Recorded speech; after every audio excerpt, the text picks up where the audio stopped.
ආයෙත් පර්ස් එක හිස්ද? මෙන්න මාසය අවසානයේට සල්ලි ඉතිරි කරගන්න සරල ක්‍රම 3ක්. Trick number 1 50-30-20 budget rule. 150ක් ආහාර, ප්‍රවාහන, බිල්පත් ගෙවීම වැනි අවශ්‍යතා සඳහා වෙන් කරන්න.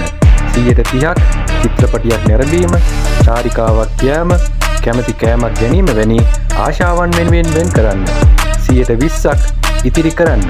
Trick number 2 impulse buying නවත්තන්න. ටික දවසක් ඉවසන්න.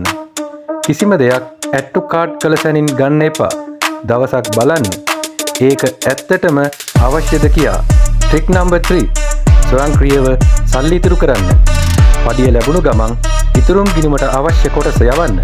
නොදැනුවත්වම මුදල් ඉතිරි වේවි. මේ ට්‍රික්ස් try කරන්න. ඔයාගේ බජට් එක කොහොමද කියලා කමෙන්ට් කරන්න. අලුත් ටිප්ස් දැනගන්න ෆලෝ කරන්න.